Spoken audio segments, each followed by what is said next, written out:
আমাদের বাড়ি যখন তৈরি হয়েছিল তখন এই বাড়ি তৈরির সাথে সাথে একটা সুড়ঙ্গও তৈরি হয়েছিল। গঙ্গায় এইখান দিয়ে রানীমা অবধি স্নান করতে যেতেন এই সুড়ঙ্গ দিয়ে।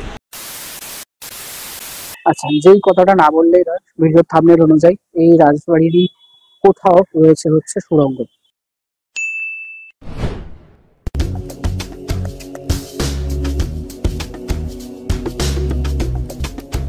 দেখুন, রানীমার বাড়িতে সুড়ঙ্গ দেখার আগে আমাদের যেটা প্রধান জানার দরকার সেটা হচ্ছে সুড়ঙ্গ কেন হতো, একটা রাজবাড়ি বা জমিদার বাড়িতে সুড়ঙ্গর প্রয়োজনটা কী ছিল। আপনি যদি ইতিহাসের পাতায় একটু চোখ বোলান তাহলে দেখতে পাবেন যে বেশিরভাগ রাজবাড়ি বা জমিদার বাড়ি সেগুলো যে নির্মাণ হতো বা তৈরি হতো তার অনতি দূরেই থাকতো হচ্ছে নদী, মানে নদীর খুব কাছাকাছি কিন্তু এই রাজবাড়ি বা জমিদার বাড়িগুলো তৈরি হতো, কারণ খুব সহজেই যাতে নদী পথে একটা জায়গা থেকে অন্য জায়গায় পৌঁছানো যায়। কারণ তখন কিন্তু মেইন ট্রান্সপোর্ট সিস্টেমটাই ছিল হচ্ছে ওয়াটারওয়েজ, সড়ক পথটা অতটা ব্যবহৃত হতো না, কারণ এখনকার মতো ততটা ডেভেলপড হয়নি, তখন ম্যাক্সিমামটাই জঙ্গল ছিল। তো জঙ্গলের মধ্যে দিয়ে যাওয়াটা খুব ডিফিকাল্ট ছিল প্রথমত।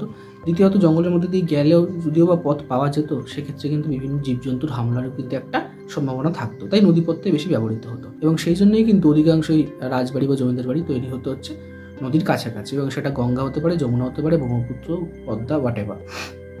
এখন প্রশ্নটা হচ্ছে সুড়ঙ্গ কেন থাকতো। দেখুন, সুড়ঙ্গ বানানো হতো বিভিন্ন কারণে।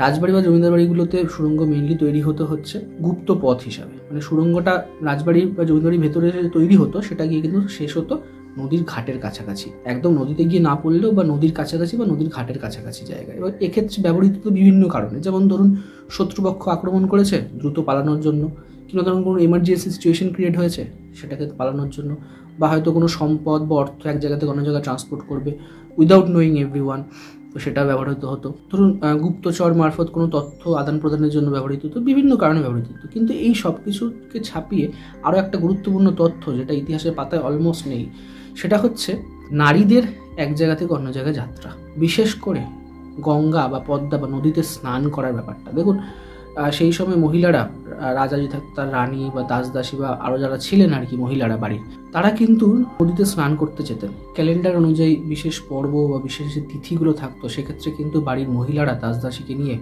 গঙ্গা স্নানে বা নদীতে স্নান করতে যেতেন। সেক্ষেত্রে কিন্তু সুড়ঙ্গগুলো ব্যবহৃত হতো। এখন পুরুষদের ক্ষেত্রে তো বিষয়টা সহজ ছিল, কারণ সেই সময় তারা ড্যাং ড্যাং করে সদল বলে স্নান করতে যেতেন রাস্তার উপর দিয়ে। কিন্তু একটা পুরুষতান্ত্রিক সমাজে মহিলারা রাস্তার উপর দিয়ে ড্যাং ড্যাং করে সবার সামনে দিয়ে স্নানে যাবেন, ছি, মান সম্মান সব চলে যাবে। তো সেই জন্য সুড়ঙ্গপথটাও কিন্তু অনেক ক্ষেত্রে ব্যবহৃত হতো। এইগুলো ছিল হচ্ছে মেন কনসেপ্ট সুড়ঙ্গ তৈরি করার। যদিও পরবর্তীকালে যখন ব্রিটিশ পিরিয়ড চলে এলো সেই সময় কিন্তু বিপ্লবীরা এই বিভিন্ন রাজবাড়ি বা জমিদার বাড়িগুলোর সুড়ঙ্গ কিন্তু ব্যবহার করতো। মানে যখন ব্রিটিশরা যদি কোনো রকমভাবে কোনো বিপ্লবীকে তাড়া করতো বা ধরার চেষ্টা করতো, বা খোঁচর মারফত যদি কোনোভাবে কোনো খবর আদান প্রদানের চেষ্টা করতো, তখন কিন্তু এই সুড়ঙ্গগুলো ব্যবহার করতো বিপ্লবীরা।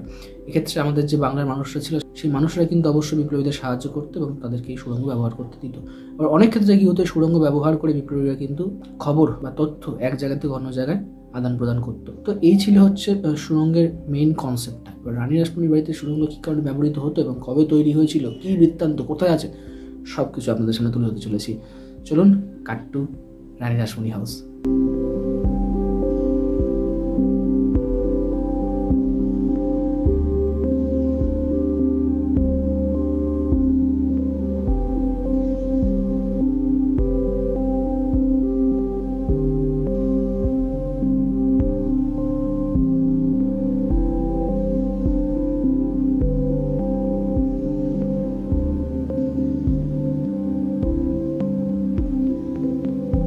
দেখুন, এই সুড়ঙ্গ কিন্তু তৈরি হয়েছিল যখন এই বাড়িটা তৈরি হয়েছিল তখন।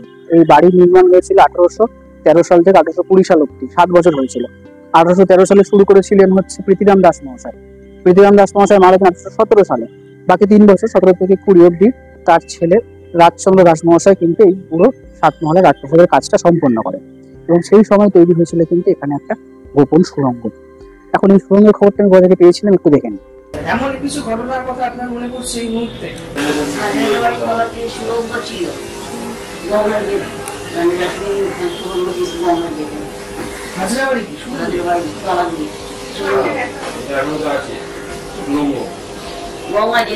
তখনকার দিনে মেয়ে ছেলেরা রাস্তার উপর নিয়ে যাবে না, গঙ্গায় যেতেন, ওই সুড়ঙ্গ ভেতর দিয়ে গঙ্গার চান করছিল। আচ্ছা, এই মান্না পরিবারকে অনেকে জানেন না। মান্না পরিবার হচ্ছে সেই পরিবার যেই পরিবারে প্রীতিরাম দাস মহাশয় অর্থাৎ রানী রাসমণির যে শ্বশুর মশাই, তিনি বড় হয়েছিলেন ছোটবেলা থেকে একদম। তো তাদের সাথে এই রানী রাসমণি পরিবারের কিন্তু ডাইরেক্ট কানেকশন হয়েছে, কারণ প্রীতিরাম দাস মহাশয়ের সঙ্গেই কিন্তু মান্না পরিবারের এক কন্যার বা মেয়ের বিয়ে হয়েছিল। তো যাই হোক, এই হচ্ছে মূল কনসেপ্টটা। এই যে আমাদের রানী রাসমণির বাড়ি রয়েছে, এই বাড়ির কোথাও রয়েছে সেই গোপন সুড়ঙ্গ। এখন কথাটা হচ্ছে সেটা কি দেখা যাবে বা সেটাতে আমরা প্রবেশ করতে পারবো কিনা, সেটা হচ্ছে সবচেয়ে বড় বিষয়। কারণ আমি চাইলে সেটা সম্ভব হবে না, কারণ এ বাড়িতে যারা রয়েছেন তারা কিন্তু অবশ্যই একটা পারমিশন দেওয়ার ব্যাপার রয়েছে। তো আমি একবার জেনে নিই প্রসূন স্যারের কাছ থেকে যে সুড়ঙ্গ সেটা সত্যি কিনা আদৌ, এবং থাকলে সেটাতে আমরা প্রবেশ করতে পারছি কিনা এই মুহূর্তে। নমস্কার বন্ধুগণ, এই মুহূর্তে আমার সাথে রয়েছেন হাজরা পরিবারের অন্যতম কর্ণধার শ্রী প্রসূন হাজরা মহাশয়। নমস্কার স্যার। আমাদের বাড়ি যখন তৈরি হয়েছিল তখন এই বাড়ি তৈরির সাথে সাথে একটা সুড়ঙ্গও তৈরি হয়েছিল, যেটা তখন গঙ্গা তো আর একটু কাছে ছিল। গঙ্গায় এইখান দিয়ে রানীমা অবধি স্নান করতে যেতেন এই সুড়ঙ্গ দিয়ে। এই সুড়ঙ্গ দিয়ে স্নান করতে যেতেন এবং এই সুড়ঙ্গ পথেই ফিরে আসতেন। সেই সুড়ঙ্গটা এখনও আমাদের বাড়ির আছে। সামনের মুখটা অনেকটাই আছে, ধরুন এই 20-25 ফুট মতো। তারপরে ওটা আস্তে আস্তে কালের নিয়মে ভেঙে নষ্ট হয়ে গেছে, আর যাওয়া যায় না। এটা জনসাধারণের জন্য না না না, উন্মুক্ত নয়, বাড়ির মধ্যে তো ওই জন্য উন্মুক্ত নয়। ধন্যবাদ।